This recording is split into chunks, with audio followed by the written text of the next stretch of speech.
আলমারি ভর্তি যতই শাড়ি থাক তবুও মায়ের শাড়িগুলো যেন অসাধারণ লাগে। তাই নীল ষষ্ঠীর পুজোর দিন সকালবেলা মায়ের প্রচণ্ড হাঁটুতে ব্যথা থাকার জন্য মা বলল পুজো দিতে যাওয়া অসম্ভব। তাই আমি ছট করে বলে ফেললাম যে চল দিদি, আমরা দুজন যাই আজকে পুজো দিয়ে আসি। কিন্তু শাড়ি, আমাদের কাছে শাড়ি নেই, আমরা সেভাবে কিছু লাগেজ নিয়েই যাইনি, বাড়ি তো দুদিনের জন্য যাব। তাই মা আলমারি থেকে দুটো শাড়ি বের করে দিল আমার আর দিদির জন্য। তাই সেই শাড়ি পরে চললাম পুজো দিতে। ও বাবা, দেখা হয়ে যেত। রিয়া ছেলেটা বড় হয়ে গেছে। হ্যাঁ, ছেলে বড়।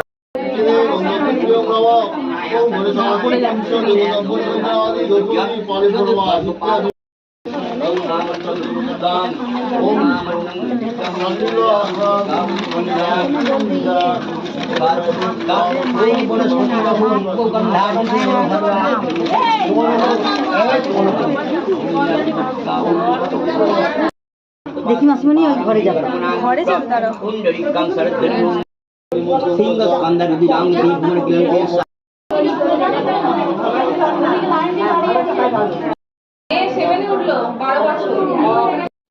ছোটবেলায় বাজারে গেলে দোকান কেনার পরে না চাইতেই পেয়ে যেতাম হাতে লজেন্স। আজও অসিত কাকা হাতে তিনখানা ক্যাডবেরি ধরে দিল, আমি কিন্তু চাইনি, আমি বলেছিলাম লজেন্স দাও। কি জানি হয়তো বড় হয়ে গেছি, তাই চকলেটটাও বড়ই হয়ে গেছে, লজেন্স থেকে প্রমোশন পেয়ে হয়ে গেছে ক্যাডবেরি। কিন্তু কিছু কিছু মানুষের কাছে না আমরা চিরকালই ছোটই থাকি, হয়তো কোনোদিন বড়ই হব না।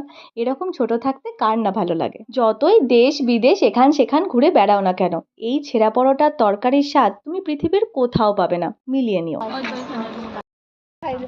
রোদে তো দেখতে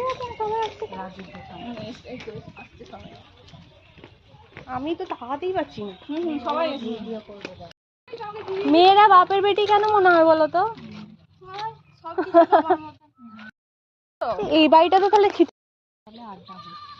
দরজা ফরজা খুলে দিয়ে চলে গেছে না? আরো ভালো তাহলে নাকি আমাদের এটা দুর্গা মন্দির, এটা কাশীশ্বর। মনে আছে এটার ভাই, এটার উপরে একটা চেন মতো ছিল এইরকম, এই মন্দিরটার উপরে। হ্যাঁ, এবার ছোটবেলায় আমাদের ভয় দেখানো হতো না যে মন্দিরটা চেন ধরে কেউ তুলে নেবে, মন্দিরে হাত দিলে ভয়ে মন্দিরে হাত দিতাম না, বলতো চেন ধরে নাকি তুলে ওপরে ত্রিশূল আছে ওখানে ঢুকিয়ে দেবে, সে শুলে চড়ানোর মতো।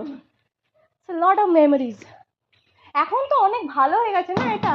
ও কাকিমা ভালো আছো? হ্যাঁ হ্যাঁ ভালো আছি। আমিও আছি।